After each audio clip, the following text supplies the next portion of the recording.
Bihari.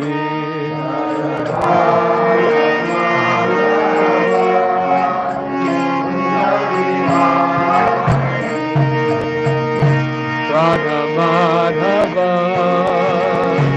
Kunja Bihari.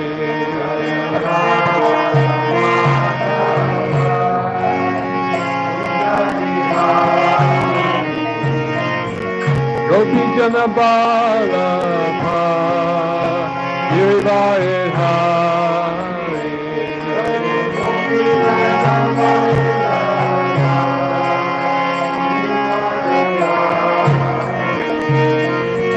Gopi Jana Balabha Girivari Hari.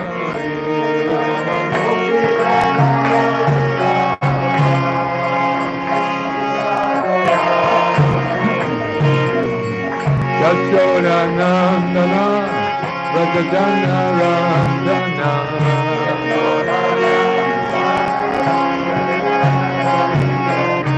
Yashoda Nandana Vrajajana Randana.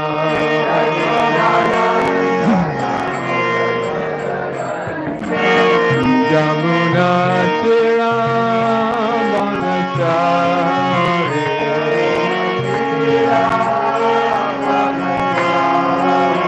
Jamuna Tirambanachari.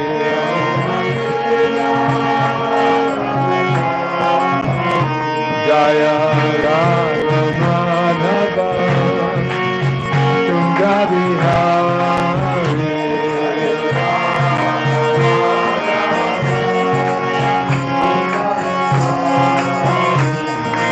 Gopi Jana Balabha Girivari Hari.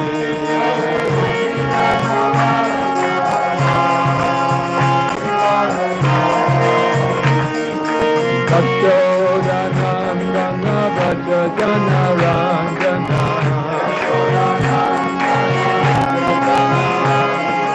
Yashoda Nandana Vrajajana Randana.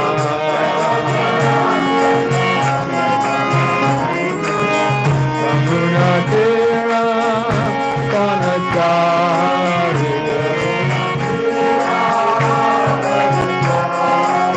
Jamuna Tirambanachari.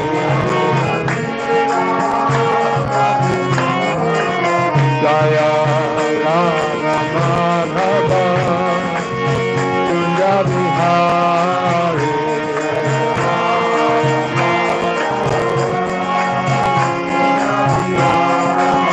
Jaya Radha Madhava Kunja Bihari.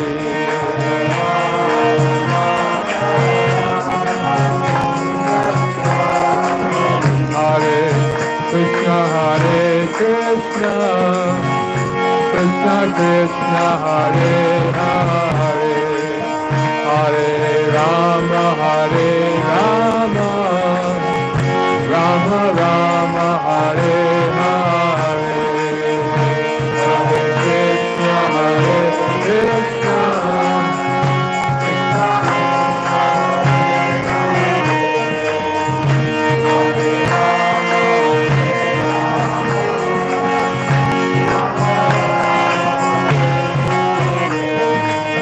Hare Krishna Hare Krishna Krishna Krishna Hare Hare Hare Rama Hare Rama Rama Rama Hare Hare.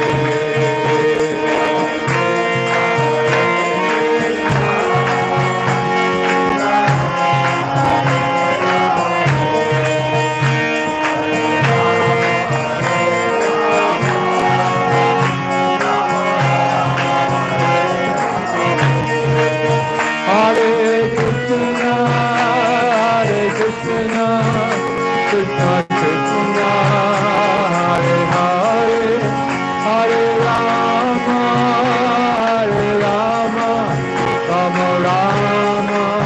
Hare Hare.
Premanandi.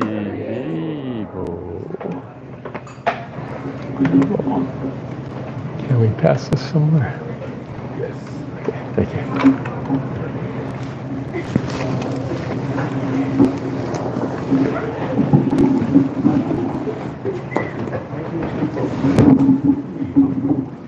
Hare Krishna, everybody, welcome. Today is the auspicious appearance day of Srinivas Acharya and also Madhavendra Puri. So I've been asked to speak on Madhavendra Puri and his connection with our Sampradaya, and a little about his history. And to introduce him, I'd like to read a verse from the Chaitanya Charitamrita.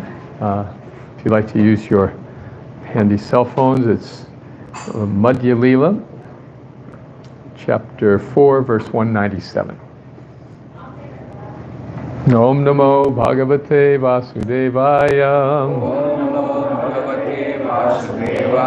Om Namo Bhagavate Vasudevaya. Om Namo Bhagavate Vasudevaya.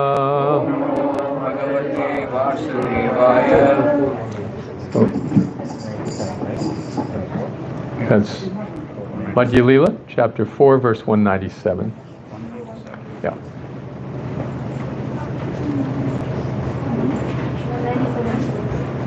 Okay. Yeah, this is I don't really know how to chant this meter. Does anyone know? It's 10 syllables.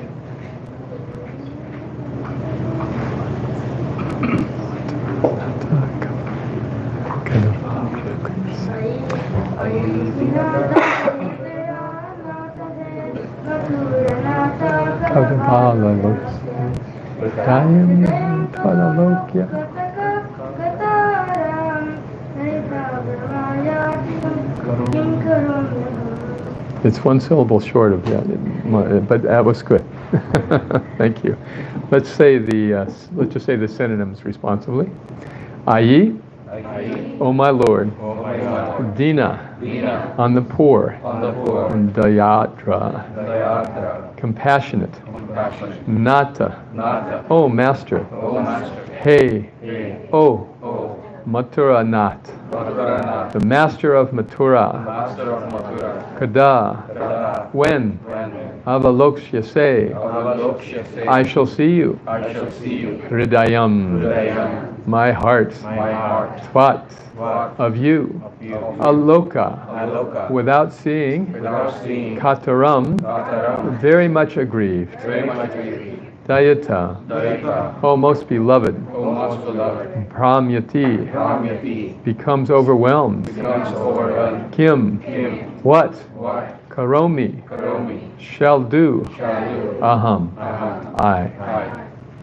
So this is a verse spoken by Madhavendra Puri, but according to the Chaitanya Charitamrita, was really spoken by Srimati Radharani herself, coming through the agency of Madhavendra Puri. O my Lord, O most merciful Master, O Master of Mathura, when shall I see you again? Because of my not seeing you, my agitated heart has become unsteady. O most beloved one, what shall I do now? Let's all say responsively. O my Lord, O most merciful Master, O Master of Mathura, when shall I see you again? Because of my not seeing you, my agitated heart has become unsteady. O most beloved one, what shall I do now? Purport by Srila Prabhupada. The uncontaminated devotees who strictly depend on the Vedanta philosophy are divided into 4 sampradayas, or transcendental parties. Out of the 4 sampradayas, Sri Madhvacharya Sampradaya was accepted by Madhavendra Puri. Thus he took sannyas according to parampara, the disciplic succession. Beginning from Madhvacharya down to the spiritual master of Madhavendra Puri, the acharya named Lakshmipati, there was no realization of devotional service and conjugal love. Sri Madhavendra Puri introduced the conception of conjugal love for the first time in the Madhvacharya Sampradaya. And this conclusion of the Madhvacharya Sampradaya was revealed by Sri Chaitanya Mahaprabhu when he toured southern India and met the Tattvavadis who supposedly belonged to the Madhvacharya Sampradaya. When Sri Krishna left Vrindavan and accepted the kingdom of Mathura, Srimati Radharani, out of ecstatic feelings of separation, expressed how Krishna can be loved in separation. Thus, devotional service in separation is central to this verse. Worship in separation is considered by the Gaudiya Madhva Sampradaya to be the topmost level of devotional service. According to this conception, the devotee thinks of himself as very poor and neglected by the Lord. Thus, he addresses the Lord as Dina Dayadra Nath, as did Madhavendra Puri. Such an ecstatic feeling is the highest form of devotional service. Because Krishna has gone to Mathura, Srimati Radharani was very much affected, and she expressed herself thus: My dear Lord, because of your separation, my mind has become overly agitated. Now tell me, what can I do? I am very poor, and you are very merciful, so kindly have compassion upon me, and let me know when I shall see you. Sri Chaitanya Mahaprabhu was always expressing the ecstatic emotions of Srimati Radharani that she exhibited when she saw Uddhava in Vrindavan. Similar feelings experienced by Madhavendra Puri are expressed in this verse. Therefore, Vaishnavas and the Gaudiya Madhva Sampradaya say that the ecstatic feelings experienced by Sri Chaitanya Mahaprabhu during his appearance came from Sri Madhavendra Puri through Ishwara Puri. All the devotees in the line of the Gaudiya Madhva Sampradaya accept these principles of devotional service. Srila Prabhupada ki jai. So very little is known about Madhavendra Puri's early life. We just really learned about him when he took sannyas as a fairly young man in his 20s. I took some sannyas from Lakshmipati Tirtha, who I also understand was the same sannyasi who went to Ekachakra, right? And begged the Hadai Pandit. Hadai Pandit said, "What can I do for you, Maharaj?" He said, "I just want one thing. I would like to take your son." And Hadai Pandit was the father of Lord Nityananda. So he, upon receiving this request, very much in the mood of Maharaj Dasarath in the Ramayana, he said, "Nityananda, I cannot bear it to part," but he had to keep his word. So off went Lord Nityananda, and Hadai Pandit died in grief of separation. At this, Lakshmipati Tirtha was the guru of Madhavendra Puri. And Madhavendra Puri, we read about in this chapter of Chaitanya Charitamrita, was a very great devotee who was so dear to the Lord that he was visited by the Lord in a dream. The Lord said, "I have been hiding in the bushes for a very long time. You please come and take me out." So upon awakening, Madhavendra Puri went to the place in the forest where he had been told in the dream, and there was this beautiful deity of Gopal. So the townspeople were amazed, and they organized a big, they moved the deity to it was Govardhan Hill, yeah? And there, now later moved to Rajasthan, Srinathji. But there on Govardhan Hill, they held a huge festival. This was like the first Govardhan Puja, the Anukut ceremony. where everybody brought grains and fed the deity who had been fasting in the temple, in the jungle for so long. So later, the deity Gopal again came to Madhavendra Puri in a dream and said, my fever has still not decreased from being in the jungle for so long. So please go to Jagannath Puri and bring some sandalwood for me. So immediately Madhavendra Puri went off on this long and arduous journey, many weeks of travel by foot. And on the way, he stopped in Remuna, which is a few hours from Jagannath Puri by train, fairly close. And there, he spent the night in the temple of Gopinath.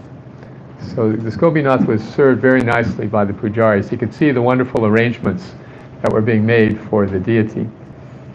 And particularly, they were famous for giving one kind of sweet rice known as Amrita Keli. So each day, the pujari would offer 12 pots of this unique sweet rice preparation to Gopinathji. So Madhavendra Puri was thinking, I would really like to make this preparation for Gopal. I wonder if I could just taste it and try it. And then he immediately thought, oh my goodness, I'm lusting after bhoga that is meant to be offered to the deity. What a sinner I am. So he left the temple and just went and slept in the village and fasted because of his sinful thought. Meanwhile, the pujari, Gopinath's pujari, was awakened by a dream of his deity, Gopinathji, and said, you must take one pot of sweet rice to Madhavendra Puri. The pujari didn't know who Madhavendra Puri was, and he didn't know how he was going to get the sweet rice, but then he went to the deity room and there was one pot waiting for him. So he went out to the village calling, Madhavendra Puri, who is Madhavendra Puri? You are the most fortunate person.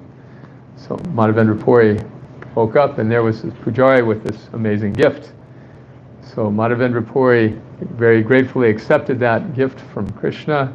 He tasted the Amrita Keli, and then he kept that pot, and he would break off one little piece and eat it every day as he continued his travels. So finally he reached Jagannath Puri, where he was able to procure the sandalwood and camphor to cool Gopal. And it was heavy, something like 80 pounds, I believe. And he had one person to help him carry it. So as they were returning, he again stayed at Ramuna at the temple of Gopinathji, and Gopal came to him in a dream and said, just put this sandalwood pulp on Gopinath. There's no difference between Gopinath and myself, so if you offer this to Gopinath, I will be cool. So he stayed and had the pujari daily put on the sandalwood pulp until it was all used up. Then he returned. So he had this very intimate relationship with Krishna through these dreams and through these deities. And as his devotional service matured more and more, he developed this mood of Radharani's separation from Krishna. He introduced two things in our lineage. First, the conjugal rasa, madhurya bhav, and then the separation, vipralamba bhav, the separation, the feeling of love that is so strong that when the beloved is away, there's no peace, there's no relief. Many of us have experienced being attached to another person and then being separated from them, and in that separation we can't help but think about them all the time. And that remembrance is painful. But when it's applied to Krishna, it's ecstatic. It appears to be painful, but in fact it is the greatest form of ecstasy. So Madhavendra Puri was the disciplic predecessor of Chaitanya Mahaprabhu. Madhavendra Puri initiated a number of disciples, including Advaita Acharya, who Lord Chaitanya saw as his elder, as his preceptor. And he also initiated Ishwara Puri, who directly then initiated Chaitanya Mahaprabhu. And he also initiated another well-known sannyasi named Ramachandra Puri. Right? So he had many disciples, but this mood of separation is his gift. It was embraced by Chaitanya Mahaprabhu, who was, of course, Sri Krishna Chaitanya Radha Krishna Nahiyan. He was Krishna in the mood and the form of Radharani. with the complexion of Radharani. So in this mood of intense bhakti and separation, Madhavendra Puri was what you call an outlier. This was a new addition, you could say, to our disciplic teachings. And when there is some innovation, sometimes people will question it, but that is the prerogative of an acharya. The acharya can adjust things according to time and circumstances. So Srila Prabhupada is the founder acharya of ISKCON, for example. He made many adjustments to accommodate the diverse populations who would take up Krishna consciousness under his direction. And he writes elsewhere in the Chaitanya Charitamrita that you cannot expect to do the same things in one part of the world where there are certain cultural values as you would in another. You wouldn't present Krishna consciousness in India the same way you would in Indiana. It's just in two entirely different cultures. And to even try to do that is impossible. He uses a very strong word, impossible. It is a niyamagraha, it is a cause of fall down to even try to do something so difficult. So there is naturally a tension between the conservatives and the innovators. And people who like to do things, who think that there's one way to do them and they should always be that way, and the innovators who are doing things in new and novel ways. So Madhavendra Puri wrote a beautiful poem about this, or a beautiful verse about this, which Srila Prabhupada quotes in the 52nd verse of the second chapter of Bhagavad Gita.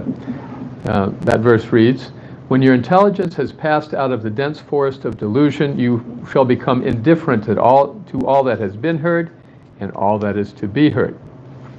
This is a very heavy verse, actually, because Arjuna is proposing that it would be more dharmic for me to not fight in this battle. This would be more sattvic, it would be more in keeping with spirituality and holiness and religion for me not to fight. Fighting would be wicked. And he's giving the Vedas as evidence that this would be something taught in the Vedas. So in these verses, Krishna is putting down his notion of applying the Vedas in this way. He says, when your mind is no longer disturbed by the flowery language of the Vedas, when it remains fixed in the trance of self-realization, then you will have attained to the divine consciousness. So he's calling the traditional way, you might say, that Arjuna is trying to follow as illusory and a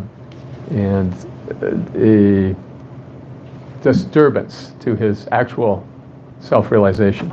So Madhavendra Puri had a similar attitude towards the more traditional Vedic approach.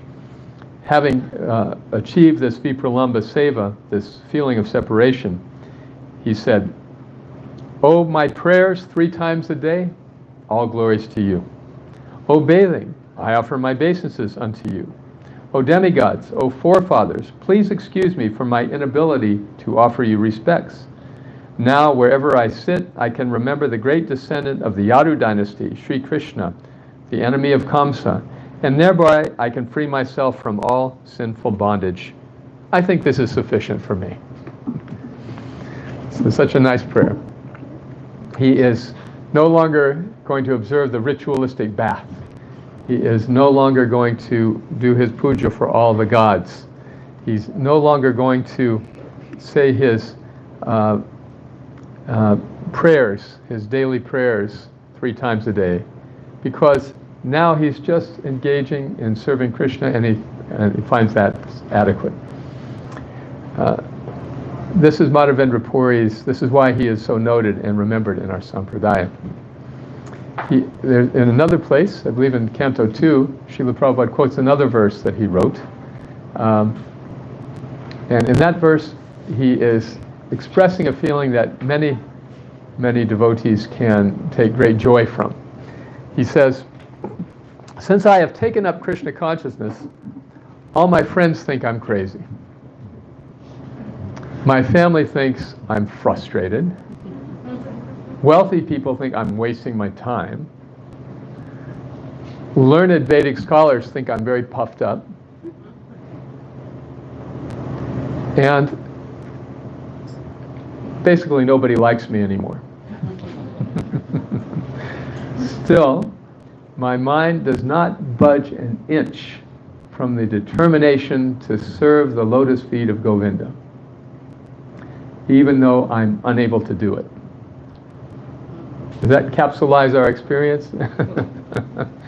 Where some people like Alankar Prabhu manages to bring his family to Krishna consciousness. So some people get it all.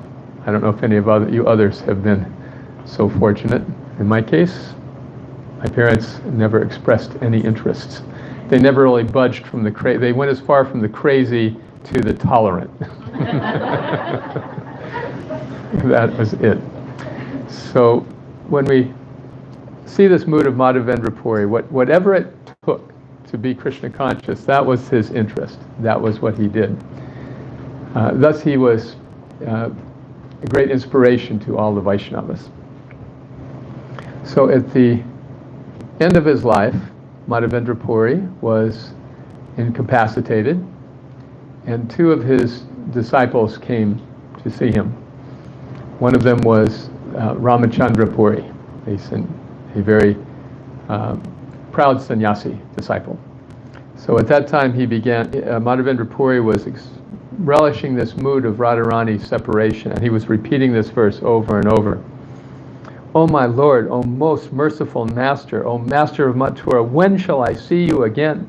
Because of my not seeing you, my agitated heart has become unsteady. O most beloved one, what shall I do now? And so hearing this from his guru, Ramachandra Puri said, Gurudev, why are you lamenting? Brahma Bhuta Prasanatma Nasochati Nakanchati. One on the spiritual platform should never lament. Why are you lamenting? So Madhavendra Puri said, get out of my sight, get out of my presence. He completely could not understand the mood of his guru. On the other hand, Ishwara Puri came to him and nursed him and cared for him and cleaned for him and took care of him and supported him in his mood of separation. So Ishwara Puri was a very dear disciple. But Ramachandra Puri never gave up his enviousness. Later, in fact, he went to see Chaitanya. He heard about this Chaitanya Mahaprabhu who was embodying the mood of his guru, and he went to test him and see what kind of upstart young sannyasi he was. So he came to Puri, it was Puri, yeah, he invited Lord Chaitanya, come see me, and then when he came, he fed him, and fed him, and fed him, just like Mohini Mataji was trying to feed me this morning. He said, you're eating very less. But I remember this pastime, therefore I was cautious. Ramachandra Puri was feeding him, and Chaitanya Mahaprabhu was, as his guru, his elder, he was obediently taking whatever he was offered. So finally, when he finished feeding him this massive feast, then Ramachandra Puri said, what kind of sannyasi are you eating so much? Sannyasis are supposed to be austere. And Chaitanya Mahaprabhu, he was very humble, very humble. He said, from this day forward, I'm going to cut my eating in half. So this is very exemplary in itself. You know, there's so many times in our lives when we feel mistreated by people. We feel that people are deliberately persecuting us, and they may legitimately be mistreating us. And so, what is the inclination? The inclination is the defending propensity. You call me a nonsense, I call you a nonsense. You know, this is the strongest human urge, the one that is shared with animals among eating, sleeping, mating, and defending. Srila Prabhupada said the defending propensity is the strongest. So we tend to get in ego battles with people. But we see the great acharyas, like Chaitanya Mahaprabhu, they don't bother with these things. He simply said, oh, you say I'm eating too much, I'm eating too much, I'm going to cut my eating in half. Of course, all the devotees were just distraught at this, because they also love feeding Chaitanya Mahaprabhu. Now he's going to eat only half as much. they try to say very gently, Chaitanya, this Ramachandra Puri, he's very envious. You know, he's not treating you properly. And Chaitanya wouldn't hear it. He threatened to cut his eating in half again. So they didn't bother him. And then, again, this Ramachandra Puri came to see Chaitanya Mahaprabhu. And there in the room, in the Gambhira room, there were a few ants. Of course, there's ants everywhere, but he saw a few ants. So he said, this sannyasi is eating sweets. Just see all these ants. So again, Lord Chaitanya, then he cut his eating in half again. So only eating 1/4 as much. So many of these pastimes in Chaitanya Charitamrita have sort of like a happy ending. This particular pastime, it really has no happy ending. It wasn't that the devotees got it resolved, that finally somebody chastised Ramachandra Puri. It was just, he finally left. And that was, I guess, the happy ending. But there was never a place where Lord Chaitanya resumed or, you know, so. I mean, just some people are like that. They bring a smile. Instead of bringing a smile wherever they go, they bring a smile whenever they go.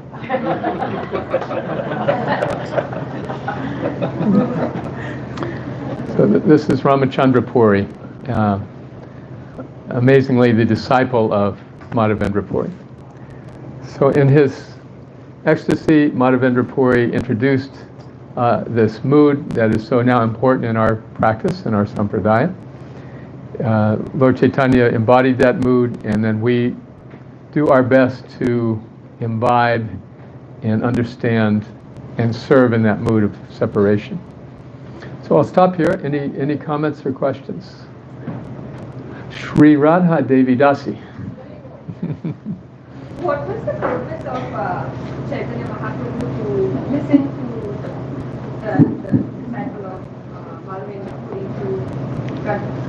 What was he teaching? Was he trying to teach us that we should follow senior devotees as is? Yes. What was Lord Chaitanya's reason in listening to this Ramachandra Puri, who was clearly being so unreasonable? Was his purpose to teach us to listen to seniors? As a senior, I would like to say yes. But really what he was teaching is that when circumstances affect us in our comfort or our sense gratification in some way, we should be very flexible about that. When they affect others, particularly other devotees, so then we can be more adamant. See, we should, in other words, be very willing to bend to the will of others personally. That doesn't mean we bend to the will of others if it's harmful to the devotees. In this case, Lord Chaitanya was acquiescing to this very unreasonable request in the mood of the third verse of Shikshastakam, you know, Trinadapi Sunichina Torori Vasahishnuna. There's the story of the grass and the oak tree.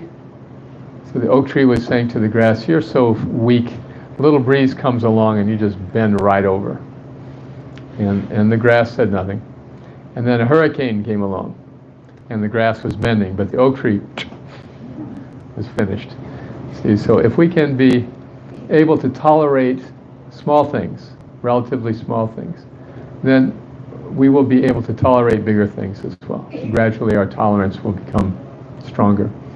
So this is the lesson of Lord Chaitanya in this pastime, is my understanding. Anyone else like to offer some reflections on that? Very good question. Okay. The Vaishnava etiquette.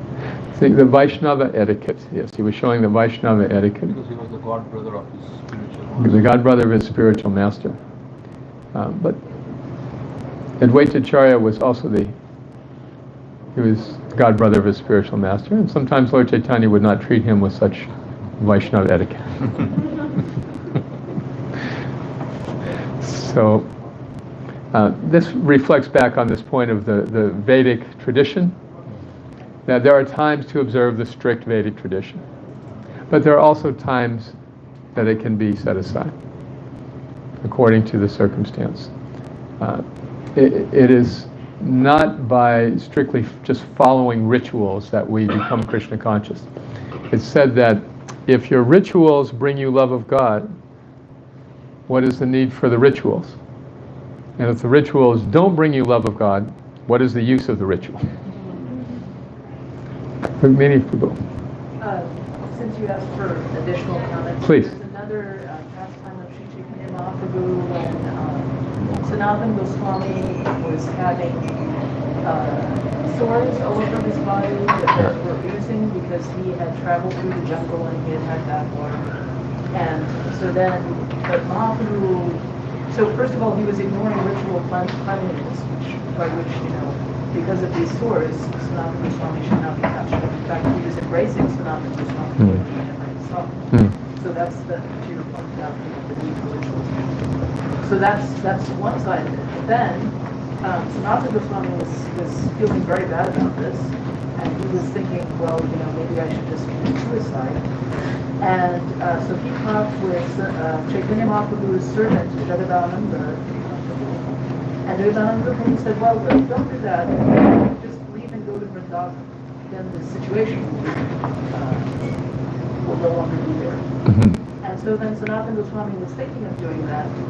But then Chaitanya Mahaprabhu specifically, there was a long conversation. He told him, so first of all, that this committing suicide was no use, or that's no way to make any spiritual advancement, and that he should not listen to Jagadananda. And he said, Jagat, who came yesterday, he gave you instruction. Yeah. He was speaking, about Jagadananda, and then Sanatana Goswami was protesting and saying, oh, he's revered you and so forth. And so then Sri Chaitanya Mahaprabhu spoke of this verse that, and Sanatana Goswami was saying, oh, Jagadananda Prabhu is closer to you than I am. So he was saying that he would, but then Chaitanya Mahaprabhu said, Marjata, I cannot tolerate transgression of the Vaishnava etiquette. In this case, the etiquette that the junior's instructing. Yes, this is. Thank you. That's a beautiful example. On one hand, he was quite ready to transgress the etiquette of cleanliness. On the other hand, he was not at all ready to transgress the etiquette of instruction. A junior instructing a senior. Yes, and when Sanatana said, "I want to commit suicide," and Chaitanya said, "Wait, you've given me this body. Now you want to take it away? This is not acceptable." Like King Nriga. So, the rules and regulations are meant to be the servant of the main rule and regulation, which is what? Always remember Krishna and never forget Krishna. So yes, Prabhupada would be sometimes very flexible in these things and sometimes very strict. The heart of the devotee is like the heart of Krishna. Sometimes it's softer than a thunderbolt, than a rose, and sometimes harder than a thunderbolt. So Krishna consciousness is not monochromatic. It's full of nuances, and adjusting according to time, place, and circumstance is always a part of the process. So there are details and there are principles. We can never adjust the principles. They're foundational, but we can adjust the details for the purpose of devotional service. So sometimes it is said that Lord Chaitanya teaches by his own example. There is a saying that Apani Achari Chivera Shikhai. So he, according to his own behavior, and he told Raghunath Das Goswami, "Bhalo na khaibe, bhalo na puribe." Don't eat very opulently. Because he was a sannyasi. So in that context, what he's teaching, how can we understand that Lord Chaitanya was eating opulently? Of course, he's the Supreme Personality of Godhead, but he is a sannyasi and Ramchandra Puri was feeding him. So how do we reconcile that? It's said that all contradictions are reconciled in the absolute truth. As an example, Srila Prabhupada was once in Vrindavan. There was a devotee who was the president, a sannyasi who was the president of Vrindavan, a very scholarly devotee named Lakshayananda Swami. He was very scholarly, very bhakka, and he was the president. Then a new sannyasi came, Hamsaduta Swami. Recently he'd taken sannyasi. He was very fiery preacher, fiery kirtan leader. He got all the devotees excited. And the devotees started saying, why don't we have Hamsaduta Swami as our temple president here in Vrindavan? Prabhupada was not happy.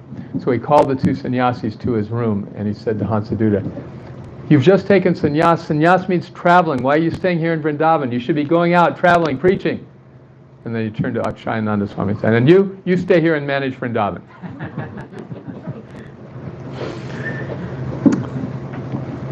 So, of course, everybody laughed.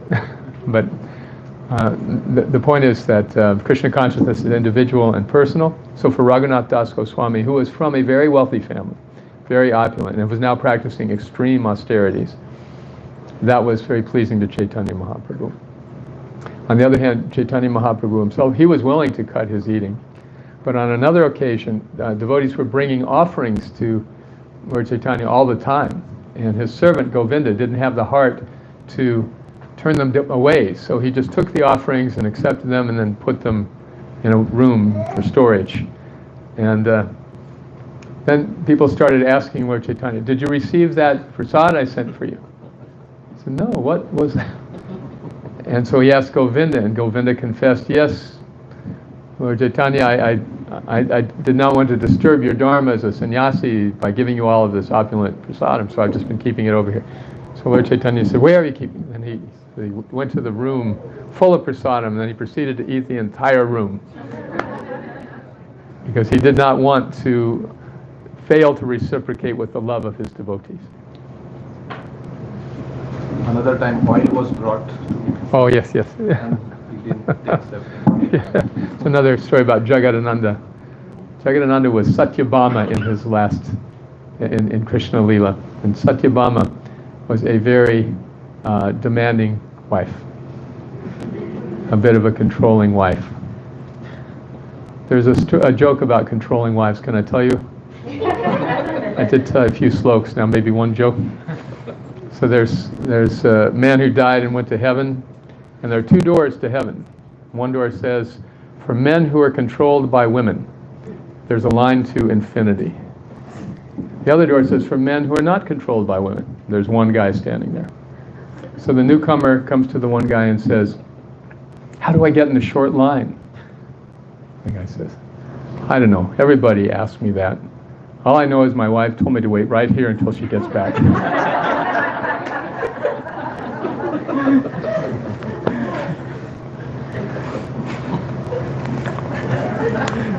So Satyabhama was like this with Krishna. When she saw the Parijata flower, she wanted to take me to heaven so I can get one, and then started a whole ruckus with Indra. So Jagadananda, of course, in Chaitanya Lila, all the devotees are primarily in male bodies, all of his associates as a sannyasi. So Jagadananda is Satyabhama.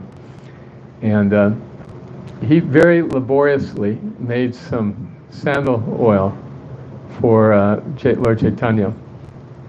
Was that it, sandalwood oil? Yeah. So with great personal effort.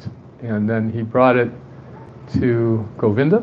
He brought it to his servant and said, here, this is for Lord Chaitanya. So then later the servant presented it to Lord Chaitanya, here's some oil for your massage. And he said, oh, what should I do now? Should I grow my hair and comb my hair? As a sannyasi, I'm supposed to accept this. This should be given to Lord Jagannath. So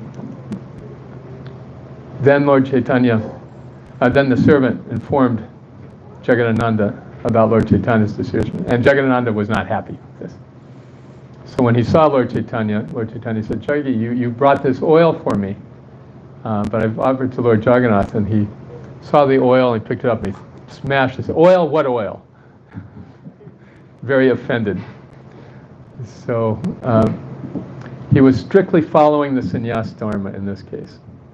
And the Chaitanya Charitamrita is all about these relationships with devotees. The only thing we can draw from that consistently is that they are not stylized. They're not the same for everybody. Everybody is uniquely dealt with by Lord Chaitanya. And this is the beauty of the Supreme Personality of Godhead. He can deal with each devotee individually. Is that all right? Thank you. Another? Yes? So, Prabhu, I have a question regarding this idea that Madhavendra Puri was like you quoted the word from Bhagavad Gita about he gave up some rituals. So what was his God brother's mood like when he did that?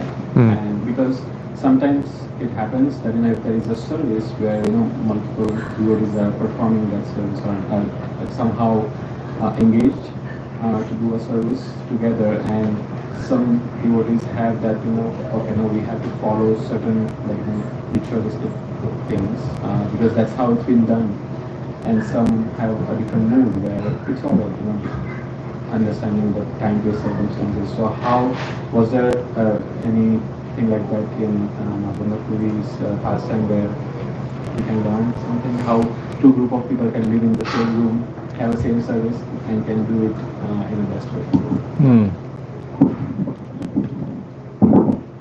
I don't know of any examples from Madhavendra Puri's pastimes, other than to say that, first of all the people respected and appreciated him. When he came to Jagannath Puri, he was by nature very humble, but he was surrounded by adoring, loving devotees, and it made him very uncomfortable. So even though he could be seen as a renegade, he was appreciated by the majority of people. We know from Chaitanya Lila, however, that when Lord Chaitanya began the Sankirtan movement, the local Brahmins objected. And see, this is really the heart of the objection to the strict followers of Vedic rituals to Madhavendra Puri or Chaitanya Mahaprabhu, and that their position is they're threatened, they are compromised. They are on the top of the pecking order in the strict Vedic system. But then all of a sudden here is Chaitanya Mahaprabhu giving Haridas Thakur an exalted position, born in a Mohammedan family. And this has persisted down to our present day. And Bhaktisiddhanta was deeply hated by the caste Brahmins for giving initiation to anyone of any caste. Bhaktivinoda Thakur debated on these points. Srila Prabhupada was questioned. How can you make Brahmins out of these Westerners? And what happens if you give sannyas or you make Brahmins of these Westerners, but later they fall down? So he was criticized like that. He answered in a very interesting way. He said that if you have fresh animals, you cook them today. Right? You don't throw them away because they may go bad tomorrow. If they're fresh today, you cook them today. So in that way, Prabhupada compared us to subjis. You engage them what you have now, and just like anticipating something that's going to happen in the future, negative, it's just the mode of passion. So living in the moment, dealing with the reality before us, this is the prerogative of the Acharya. And people, will criticize. That's inevitable. So people living in the same room, one is very strict, one is very liberal. If their purpose is serving Krishna, then it is possible to find common ground. If we take an absolute position, then we have trouble. Then we fail to remember the mood of tolerance that Lord Chaitanya advocated. So yes, people may have a different approach than us, and that's fine. There's room for everybody. I see this at the Krishna House ashram often. Young men and women take up Krishna consciousness, and by nature some of them become very strict, and some of them are very liberal. And some people like to wear dhotis and saris and a tilak, and they shave their head the second day they're in the ashram. No, that's fine. And then some people just really never want to cut their hair. They never really want to be monks, or they don't like wearing saris, and they wear other modest clothing. So the beautiful thing about that ashram environment is that everybody is welcome. Srila Prabhupada did not ask his young followers to shave their heads. When some of them did, he said that was all right, but he never required it. He even said it was their desire, not his. Later, he encouraged more traditional say, dress and behavior. But when he saw that some of his disciples could not maintain it, then he wanted to help them find a situation that they could maintain Krishna consciousness through their lives. That was his last desire, coming to the West to introduce Varnashram, was based on that motivation. He saw all these strict brahmacharis and even sannyasis could not keep their Vedic vows, and so he wanted to help them learn to live sustainably as grihastas. So, yeah, tolerance is the primary lesson from all of these things. And no two people are going to see things the same way. Okay, thank you. Yes, Prabhuji. Correct. So I have a question on text, chapter 2, text 52. So here Prabhupada, neophyte and perfection. So the sentence I'd like to understand is, if one can reach the platform of understanding by service to the Supreme Lord Krishna, he has no longer to execute different types of penances and sacrifices as recommended in the revealed scriptures. So, going from neophyte to perfection is highly difficult. The journey is not that easy. But at the same time, how do we understand this particular sentence? Very good question. So in this purport, in the verse I was referring to, are we okay for time, by the way? Okay. Where Arjuna is criticizing Arjuna's notions of being a strict Vedic follower. Prabhupada writes that the Vedic rules and rituals are imperative for neophytes. But when one is fully in Krishna consciousness and engaged in his loving service, one becomes indifferent because he's already attained perfection. If one can reach the platform of understanding by service the Supreme Lord Krishna, he no longer has to execute the different types of penances and sacrifices as recommended in the revealed scriptures. So your question is very good. At what point do we reach perfection? Now, are we now at a point where we can renounce the rules and regulations? So again, there are many details that can be adjusted by a mature and experienced devotee. The principles themselves can never be tampered with. They are absolute. We take vows at initiation. That means we're promising to observe these things for our lifetime. But the details are manifold and therefore often subject to interpretation, adjustment. And in general, the idea is to adjust only when really necessary, but when adjustments are made, to not be very hung up about them. Right? Like, at times there have been civil wars in ISKCON over whether or not chocolate was allowable. There are even zones. This was a chocolate zone and a non-chocolate zone. And people would move just to get away from it.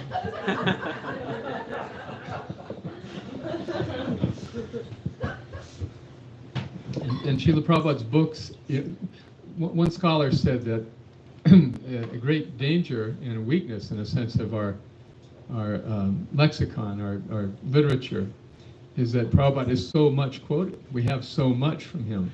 So many lectures, so many books, so many interviews, memoirs. And if one thing is different over here than over here, then see, then people are ready to pounce on it like flies on some picnic. They are very eager to find contradictions. But if we fail to understand the difference between details and principles, those contradictions will be there. So perfection means when we know what is actually pleasing to Krishna, or at least we have a good sense of judgment, what that should be. And that's incumbent on maturing in spiritual life. We can't fully mature, in other words, if we're just attached to the rules and regulations as neophytes. Once a devotee wrote to Srila Prabhupada asking many detailed questions about taking care of Tulsi. So he answered them. There were like 20 questions. And he answered them very patiently, and then came to one question, and he said, for this question, just use your common sense, and if you don't have any, find somebody who does.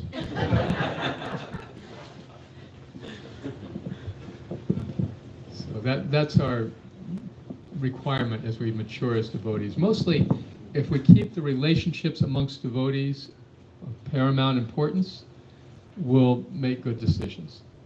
If we put some idea, some detail above the relationship, then we may commit offenses. Thank you. Okay, Prabhu. All right, so now we're 12:30. Is this time to... If there is a body questions, we can take. That's fine. Okay, any last questions or comments? Yes, Mr. Mataji. I have one question. Oftentimes we're told you start with the Bhagavad Gita, then read the Srimad Bhagavatam, and the Chaitanya Charitamrita as a postgraduate study. Right. But I'm just speaking for myself now. I find the Srimad Bhagavatam vast, like a vast ocean. Sometimes I wonder, am I ever going to get to the Chaitanya Charitamrita? And today you mentioned about the Chaitanya Charitamrita is all about relationships between devotees. So could we just start reading in parallel, or should we wait for that sequential approach? Right. Srila Prabhupada was asked this question by one of my godbrothers in a morning walk, and he said, I'm not very systematic in my reading. What should I do? And Prabhupada said, anytime you have time, just open any one of my books on any page and just start reading. He said, sugar tasted on any side is sweet. For a person who's engaged actively in devotional service, who's chanting, who's associating with devotees, it's less important to be systematic in your reading. It's much more important to just ingest whenever you have an opportunity. And all of these pastimes from the Chaitanya Charitamrita and the Bhagavatam can gradually be assimilated by kind of like osmosis. And there's no need to think about it in a systematic way. On the other hand, some people have that nature to read very systematically. There's nothing wrong with that. That's also very glorious. Okay? All right. Rukmini. Just a comment. So everyone knows the famous pastime of the publication of Chaitanya Charitamrita. So there was a choice in the printing. You could have printed it one way, which would have been cheaper, assuming that it would be purchased as a set. And he specifically wanted the printing in 17 volumes. That was the first printing, so that he actually wanted each book to be distributed individually. Yes. Right. And the devotees would be distributing, Madhya Lila chapter or volume 6 in the airports, or Antya Lila volume 3. These very esoteric books. But this, because the content is absolute. Yeah, Prabhupada was not too attached to the being done in a systematic way. Okay. All right. Anything else? All right, it's good to be here with all of you wonderful devotees here in Columbus Yatra. Shri Radhanatha Bara, Ki Jai, Shri Jagannath Baladev Subhadra Devi, Ki Jai, Shri Gaurnitai, Ki Jai, Srila Prabhupada, Ki Jai.